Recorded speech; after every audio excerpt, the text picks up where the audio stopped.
नाव में नदी डूब गई। नाव तो छोटी होती है, नदी पर तैरती है। नदी में नाव डूबती है, ये देखा सुना जाता है। लोग नाव पर बैठते हैं, नाव में अंदर मल्लाह नाव को खेता है। कभी तूफान आ जाता है, आंधी आती है, ऊंची लहरें उड़ जाती है, नाव डगमगाती है, पलट जाती है, तो नाव में बैठे लोग और नाव सब डूब जाते हैं। या नाव में छेद हो गया है, नाव में पानी भर गया तो नाव डूब जाती है। तो नदी में नाव को डूबते देखा गया है। किंतु यहां साहब कहते हैं नाव में नदी डूब गई। अब ये बात सुन करके विश्वास कौन करेगा? कहेंगे कबीर साहब उल्टी बात कहते, ये तो झूठ है। कहीं नाव में नदी डूबेगी? ये बाहर की नाव की बात साहब नहीं कह रहे हैं, बाहर की नदी की बात भी नहीं है। नाव क्या है? नदी को पार जाने का साधन। नदी में पानी गहरा होता है, धारा तेज होती है, सब लोग तैर नहीं पाते, नाव में बैठ गए, बस इधर से उधर चले गए। तो नाव नदी को पार करने का साधन होता है। यहां नाव क्या है? यह मनुष्य शरीर नाव है। नदी यह संसार है। साहब कहते हैं तुम्हें जो मनुष्य शरीर मिला हुआ है, इस संसार रूपी नदी को पार करने के लिए मिला है। यदि इस मनुष्य शरीर को पाकर इसे सेवा भक्ति संयम साधन ज्ञान वैराग ध्यान चिंतन का काम किया जाए, सद्गुण सदाचार का आचरण किया जाए, व्यवस्थित ढंग से जीवन को व्यतीत किया जाए, तो जीव मुक्त हो जाएगा और संसार की नदी इस मनुष्य शरीर में डूब जाएगी। ये मनुष्य शरीर एक साधन है, ना अच्छा है ना बुरा है।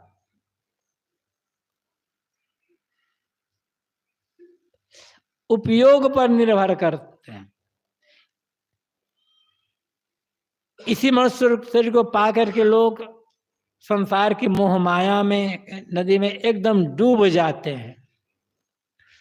इसी मनुष्य शरीर से सेवा भक्ति संयम साधन करके लोग संसार सागर से पार हो जाते हैं। जैसे लोगों की मानसिकता होती है, रुचि होती है, मनोवृत्ति होती है। यह मनुष्य शरीर से पाप भी होता है, यह मनुष्य शरीर से पुण्य भी होता है। यदि पाप कर्म करते गए, दूसरे को दुख तकलीफ देते चले गए, तो मनुष्य शरीर संसार में डुबा देगा। और पुण्य कर्म करते गए, दिन दुखी की सेवा सहायता करते गए और कल्याण का काम करते गए, तो मनुष्य शरीर संसार सागर से पार करवा देगा। लेकिन ज्यादातर देखा यह जाता है कि लोग इस संसार सागर में डूबने का काम करते हैं। सबको तो लगता है कि हम पार हो रहे हैं,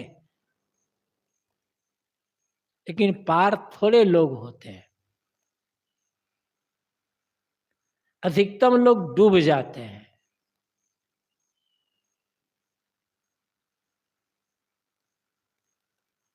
ढिग बूढ़ा उतरा नहीं या ही अंधेसा मोह। जैसे कोई नदी हो या तालाब हो, उसको तैरते तैरते कोई आदमी बहुत कुछ तैर गया, अब दूसरे किनारा आने वाला है, किनारा थोड़ा सा बाकी किनारा, और वहां आकर डूब जाए तो कितना दुखद होगा और कितना आश्चर्य की बात है। बीच में डूब जाता तो आश्चर्य नहीं होता।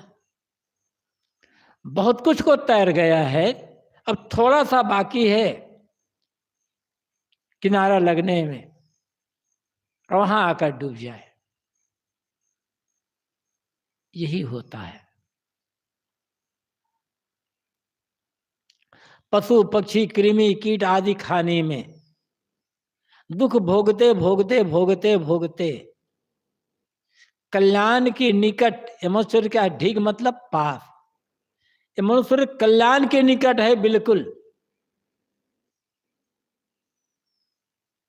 सावधानी पूर्वक इस मनुष्य शरीर को व्यतीत किया जाए, जीवन जिया जाए, तो आदमी पार कर सकता है, पार हो जाता है। लेकिन यही डूबता है। जितना दुखी इस दुनिया में आदमी है, उतना दुखी कोई जानवर नहीं है, कोई जानवर नहीं है।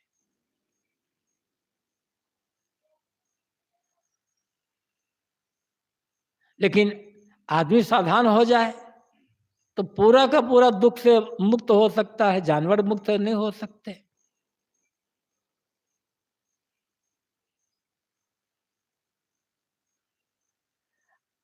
आदमी उपयोग नहीं करता है, समझ का उपयोग नहीं कर पाता।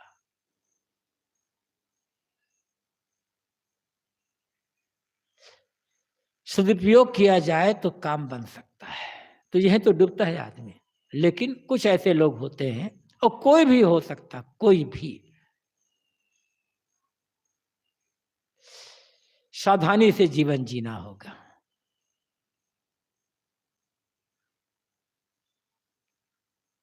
जितना जितना बस काम करना क्या है,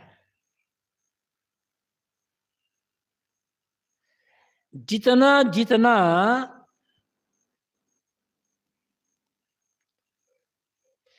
गलत समझने में आए, चाहे घर गृहस्थी में रहे आदमी, चाहे साधु मठ आश्रम में रहे, चाहे स्त्री हो चाहे पुरुष हो, जितना जितना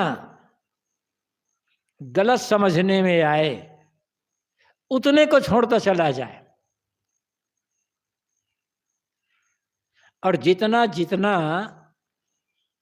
अच्छा समझने में आए उतने को करता चला जाए, बस पार हो जाएगा। धीरे धीरे ही होता है ना। कमजोरी क्या है?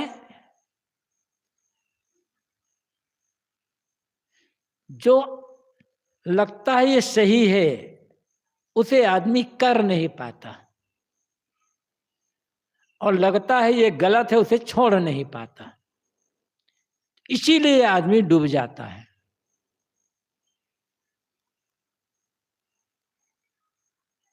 साधना करना कोई बहुत कठिन काम नहीं है, और साधना करने के लिए बहुत एकदम घर छोड़ना जरूरी ऐसा कुछ नहीं है। जहां वो हाथ रखकर करे, बस जो लगे गलत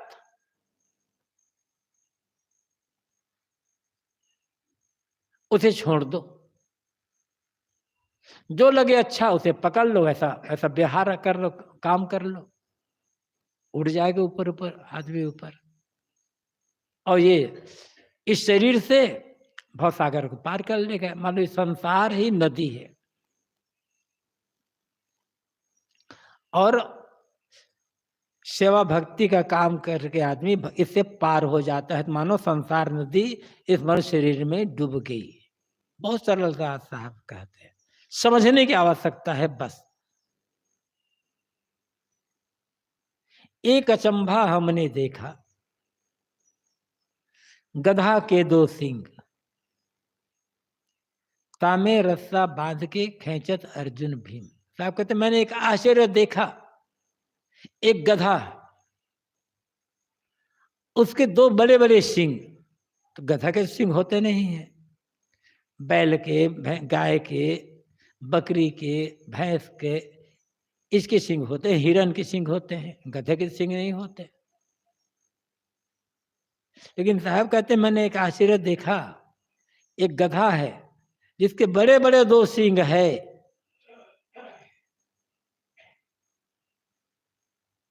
ये गधा कौन है, सींग क्या है? और कहते हैं उसमें रस्सी बांध करके बड़े बड़े अर्जुन भीम जैसे बलवान भी खींच रहे हैं, फिर भी खींच नहीं पा रहे हैं उस गधा को। ये गधा, चाहे इसे आप अज्ञान कहो चाहे अहंकार कहो, जितना जितना अज्ञान रहेगा उतना उतना अहंकार रहेगा, और अहंकार ज्यादा है तो अज्ञान भी रहेगा। अहंकार या अज्ञान रूपी गधा के राग और द्वेष रूपी 2 बड़े बड़े सींग है। अब पूरा संसार इसी राग द्वेष में उलझा हुआ है। राग द्वेष में लाग के होवे भूल अपार, श्री विशाल साहब कहते हैं। राग और द्वेष में पढ़ करके आदमी से अपार भूलें होती है।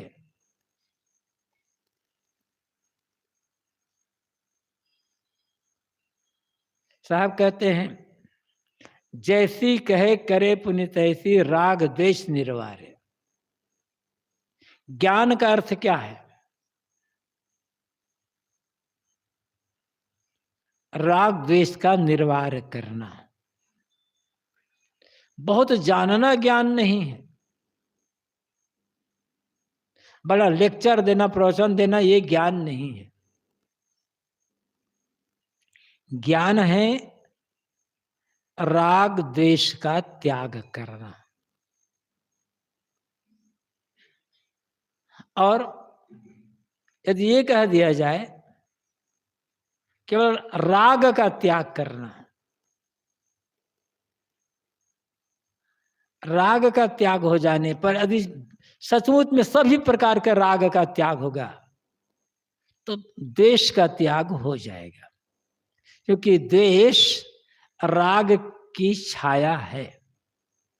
जैसे हम कहीं जाते हैं ना, हमारी छाया हम वो कभी छोड़ती नहीं है, हम जहां जाएंगे हमारी छाया साथ चलती है। ऐसा नहीं है कि हम अपनी छाया को कहीं छोड़ दें, छोड़ा ही नहीं जा सकता। ऐसे ही जहां राग होगा वहां द्वेष हो ही जाएगा, जहां मोह होगा वहां किसी न किसी के लिए बैर हो ही जाएगा, पक्षपात होगा।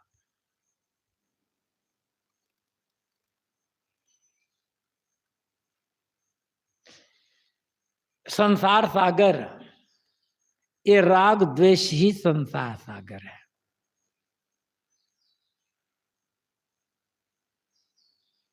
और ये राग द्वेष का त्याग करना, अर्जुन भीम जैसे बड़े बड़े बलवान, मतलब बड़े बड़े ज्ञानी विद्वान त्यागी तपस्वी, ये लोग भी राग द्वेष का त्याग नहीं कर पा रहे हैं।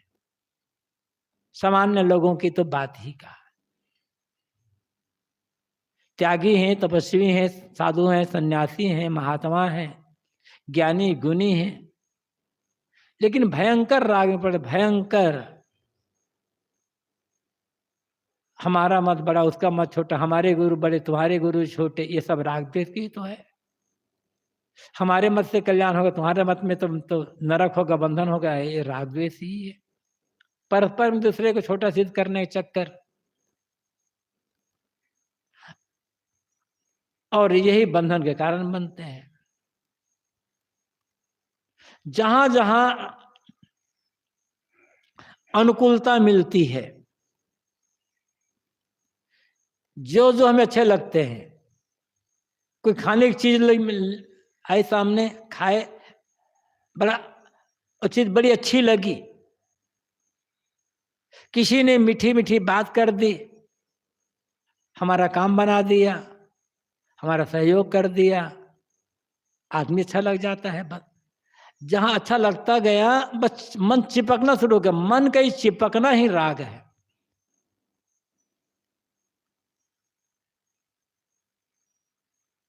और जहां जहां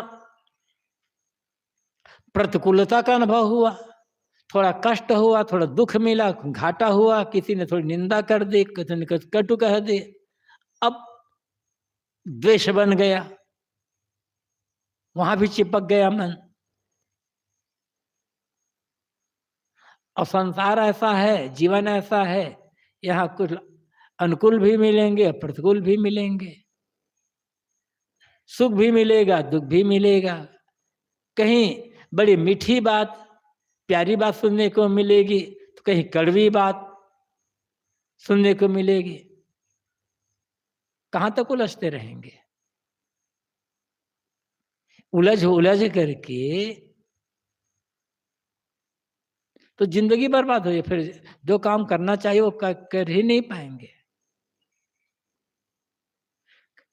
ये नियम है, कहीं रिझोगे तो जरूर कहीं ना कहीं खींचोगे। रिझना राग है, खींचना द्वेष है। अब अकेले बैठे तो उसी का चिंतन हो रहा है। देखो वहां गए थे, वो लोग कितना बढ़िया स्वागत किए थे, कितनी मीठी मीठी बात कर, इतनी हमारी प्रशंसा लोग वहां कर रहे थे, कितना स्वागत सत्कार कर रहे, कितना खाने पीने को मिल रहा था। अब उसी सोच रहे हो, बेकार मुर्दाबाद। राग है ना, छोड़ नहीं पा रहे हैं। गए, देखो वहां गए थे लोग, बड़े अनाड़ी आदमी थे, न स्वागत करना जाने, न सत्कार करना जाने, बुला भी लिया और हमारा अपमान कर दिए। द्वेष बना हुआ है, अब उसी मुलझे हुए हैं। अनमोल समय जो अपना कल्याण का काम करना चाहिए, राग द्वेष में उलझ जाता है।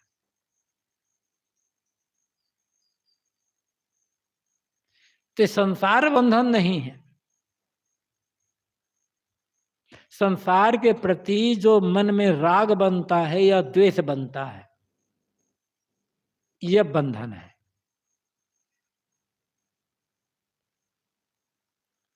राग द्वेष न बनाओ कहीं से, बंधन नहीं बनेगा। घर में ही रहते हैं, वही व्यक्ति कभी अच्छी बात बोलता है, वही व्यक्ति कभी कड़वी बात बोलते हैं, तो क्या करोगे? कब तक उलझते रहोगे?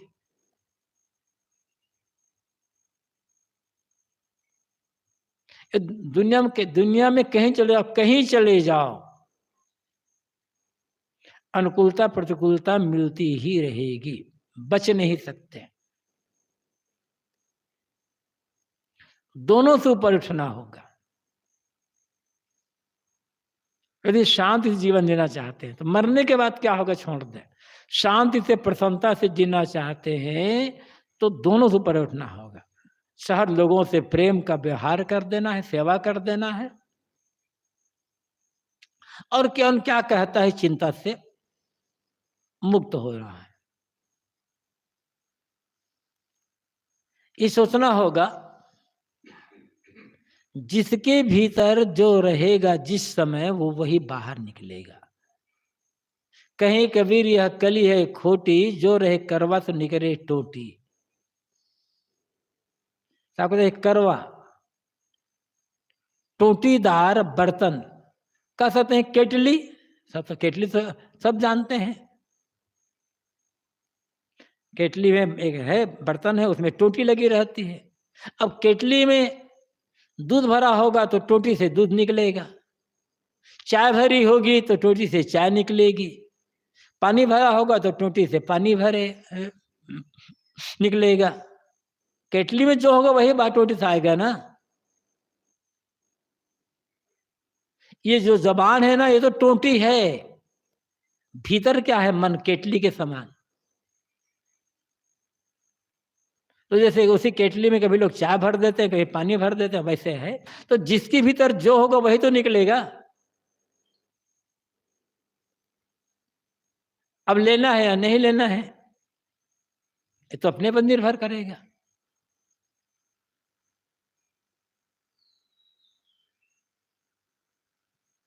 तो एक ही व्यक्ति है, कभी मीठी बात तो कभी कड़वी बात। वही व्यक्ति कभी प्रेम करता है तो वही व्यक्ति कभी ठीक से डांट देता है, दुत्कार देता है। तो कहां तक उलझोगे? बस कभी प्रेम किया, मीठी वाणी बोले, रीझ गए, और कभी डांट फटकार दिया, कभी बोलने बन गए तो खींच गए, तो घर में रहना मुश्किल पड़ जाएगा ना, फिर तो कहीं भी रहना मुश्किल पड़ेगा।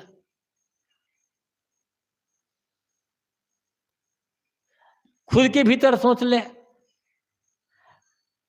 हमारा अपना, हर आदमी सोचे कि हमारा अपना मन ही बराबर कहाँ रहता है। कभी हमारा मन बढ़िया रहा तो हम बढ़िया बढ़िया बात करते हैं, लगता है जीवन में सुख ही सुख है, आनंद ही आनंद है। कभी मन का चिंतन, सोचने का तरीका बदल गया, लगता है सब बेकार बेकार, कुछ नहीं है दुनिया में। तो जैसा अपना मन है वैसा दूसरे का भी तो मन है, कहाँ कहाँ उलझेंगे, किस किस से उलझेंगे, और कहाँ कहाँ राग द्वेष बनाएंगे।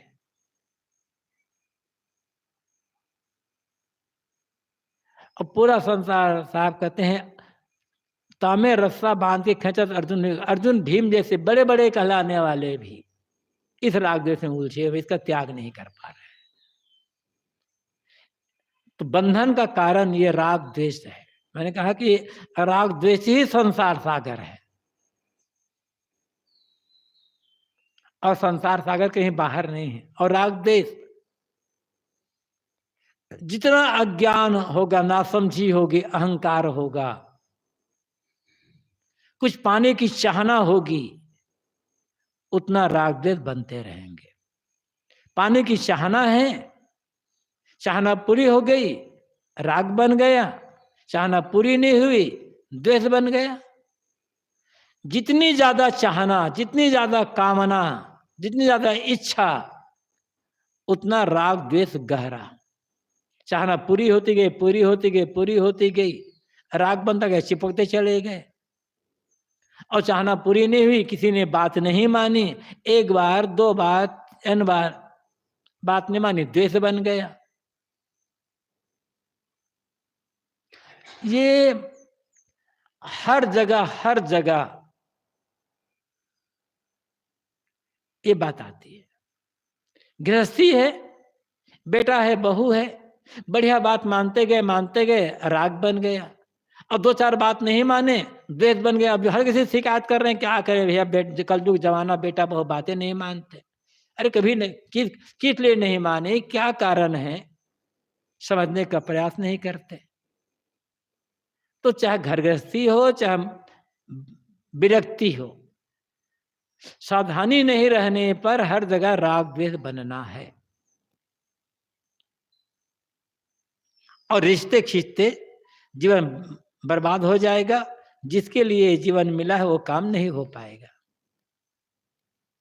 दोनों से ऊपर उठना पड़ेगा, तब काम बनेगा। अनुकूलता अनुकूलता ही मिले ये संभव नहीं है, प्रतिकूलता प्रतिकूलता ही मिलती रहे ये भी संभव नहीं है। जैसे दिन के बाद रात, रात के बाद दिन, ये तो होना है ना। न हम दिन को रोक सकते हैं, न रात को रोक सकते हैं।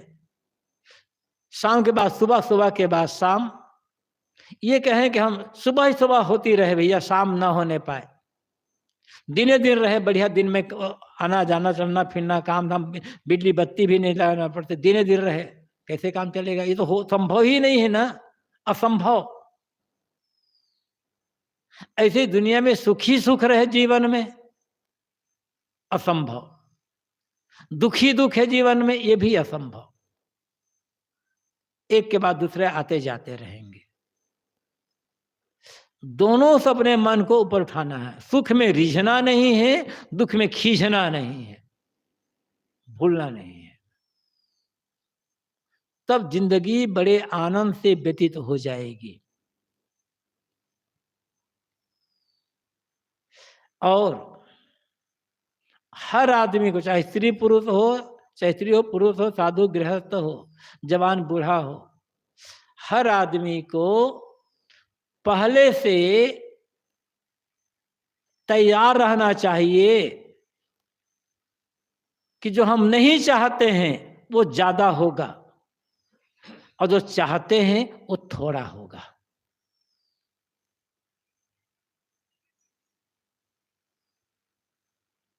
अब हम क्या चाहते हैं, जो जो हम चाहते हैं वही होता रहे, और नहीं हुआ दुखी हो गए, रोने लग गए। पहले से तैयार हो कि भैया जो मैं नहीं चाहता हूं वो तो होना ही होना है, तो ऐसे होने पर मन दुखी नहीं होगा, रोना नहीं पड़ेगा। दुनिया है ये, किसी के मन के अनुकूल सब कुछ नहीं हुआ है। जो हम भक्ति करते हैं, सेवा पूजा करते हैं, सेवा करते हैं, सत्संग करते हैं, या धर्म के नाम पर और बहुत कुछ करते हैं, उसका परिणाम यही है, उसका फल होना चाहिए सब स्थिति में समभाव में रहना। सुख है उसको स्वीकार करना, दुख है उसको स्वीकार करना, समता भाव में, समभाव में, बैलेंस में जीवन जीना। इसके लिए अपने मन को मजबूत बनाना होता है। अब मजबूत मन कैसे बनेगा?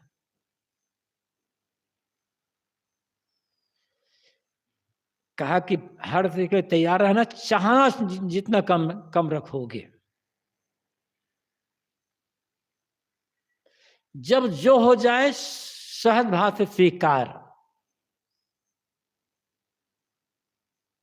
चाहना कम रखें, जो हो जैसे उसको स्वीकार करें। हाँ, चाहना छोड़ करके काम तो करते रहना पड़ेगा, जो भी काम है, जैसा काम है वो काम करते रहें, लेकिन चाहना छोड़ करके काम करें, और जो मिल जाए स्वीकार कर लो, बस आराम से जीवन व्यतीत हो जाएगा, उलझना नहीं होगा। अपने अहंकार को मिटाना होगा। बस ये समझना होगा कि मैं एक साधारण आदमी हूं। आदमी तो है ही है, कुछ नहीं मानना, अपने कुछ नहीं मानना है, हम ऐसा, हम ये हैं, हम वो हैं, हम वो हैं, हम मनुष्य हैं, बस अपने दुख मिटाने के लिए काम कर रहे हैं। फिर किसका अहंकार? और जो ज्ञानी हैं, विवेकी हैं, समझदार हैं, उनसे सीख ले लेकर के मन के अज्ञान को दूर करना होगा। अज्ञान जितना जितना दूर होता जाएगा, अहंकार उतना उतना कम होता चला जाएगा। और अज्ञान पूरा दूर हो गया, मिट गया अज्ञान, ज्ञान हो गया, तो अहंकार नहीं होगा। फिर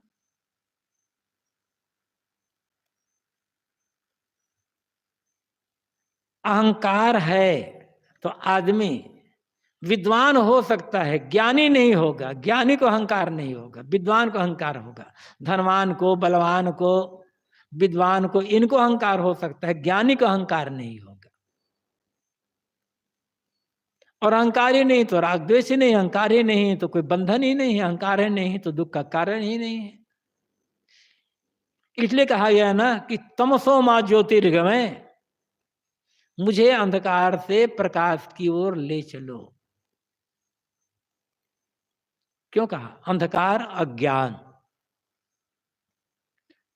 और प्रकाश ज्ञान। गुरु के पास क्यों जाते हैं? सत्संग क्यों करते हैं? ज्ञान की बातें क्यों सुनते हैं, पढ़ते हैं? ताकि अज्ञान से ज्ञान प्रकाश की ओर हमारी यात्रा चलती रहे।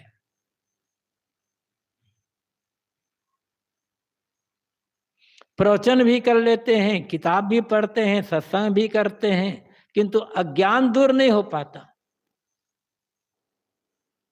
जीवन में सुधार नहीं हो पाता है, तो रागद्वेष भी दूर नहीं हो पाता।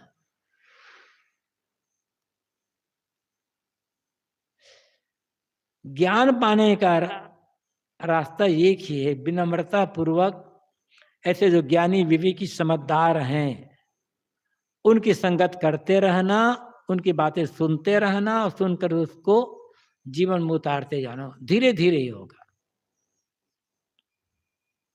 यहाँ का तो साफ साफ ये कहते हैं, एक अचंभा हमने देखा गधा के दो सिंह, तामे रस्सा बांध के खेचत अर्जुन भी। अहंकार रूपी गधा के राग और द्वेष रूपी दो बड़े बड़े सींग है, और बड़े बड़े ज्ञानी कहलाने वाले भी इस राग द्वेष को मिटाने का काम कर रहे हैं, लेकिन मिटा नहीं पा रहे हैं। इसका मतलब ये नहीं कि राग द्वेष मिटता नहीं है,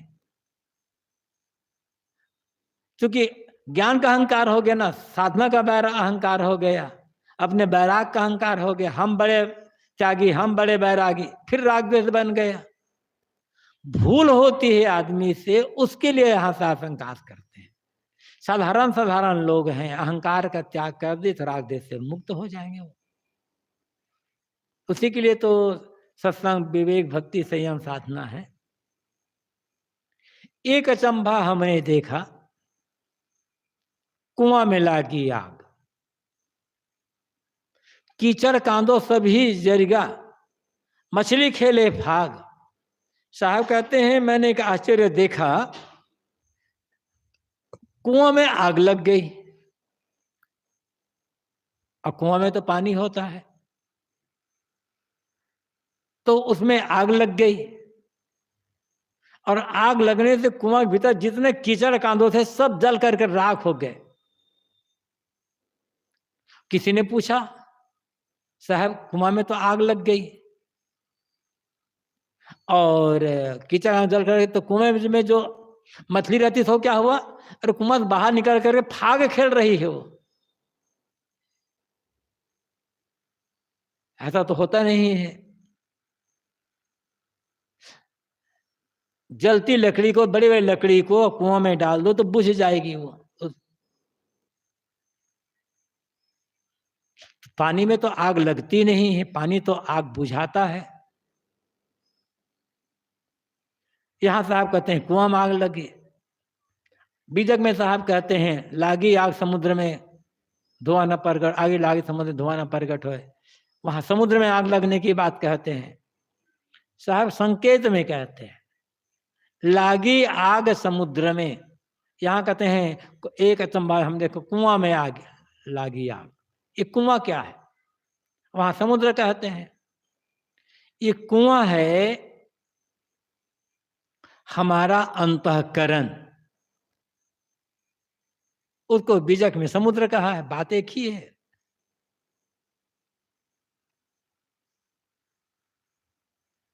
तो यहां पर ज्ञान की आग लगी, और ये ऐसी आग है जिसमें धुआं नहीं होता। कहीं आग लगती है तो थोड़ा थोड़ा धुआं होता है,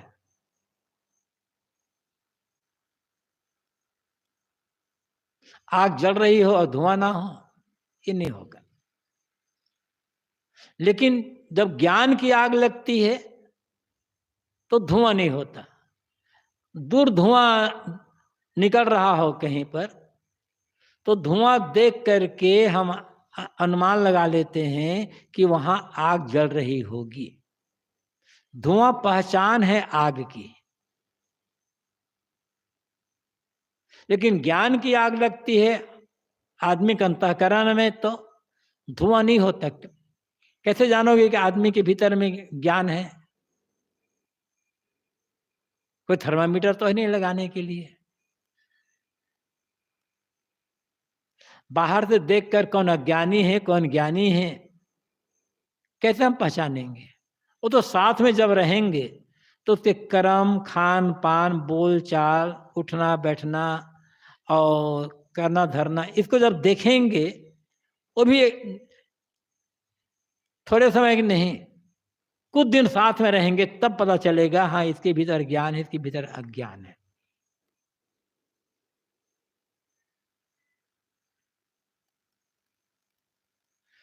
तो साहब कहते हैं एक अचंभा हमने देखा, कुआं में ला गया। कुआं अंतःकरण, हृदय, उसमें ज्ञान की आग लगी। ज्ञान कहां से निकलेगा? वहीं भीतर से तो निकलेगा। लेकिन ज्ञान की आग लगने का अर्थ क्या है? जितने कीचड़ कांदा हो, मतलब जितने दोष दुर्गुण हैं, गलत आदत, गलत स्वभाव, गलत खान पान, गलत बात व्यवहार, सबका जल करके राख हो जाना। आग का काम है जला करके राख करना। यहां कीचड़ कांदो, कीचड़ कांदो तो गीले होते हैं,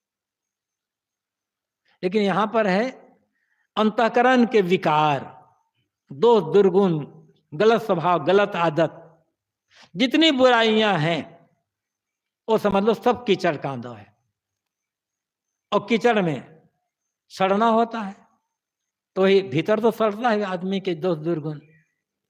तो ज्ञान की पहचान बहुत जानना नहीं है, ज्ञान का प्रवचन, ज्ञान की पहचान देर देर तक प्रवचन करना नहीं है या किताब लिखना नहीं है। ज्ञान की पहचान है भीतर के दो दुर्गुण, गलत आदत, गलत स्वभाव, ये सब का मीट कर जाना, राख हो जाना, जल जाना। ज्ञानी भी है, जीवन में दो दुर्गुण भी है, तो ज्ञानी कहां हुआ? विद्वान हो सकता है। अब दूसरे के दो दुर्गुणों को नहीं देखना है, अपने को देखना है कि इतने दिन हो गए भक्ति करते, संतों की सेवा करते, सत्संग करते, ज्ञान के ग्रंथ पढ़ते और बहुत कुछ करते हुए मेरे भीतर के दो दुर्गुण कितने कम हो रहे हैं। दूसरे दो दुर्गुण है तो हमारा नुकसान क्या होगा उसमें? दूसरे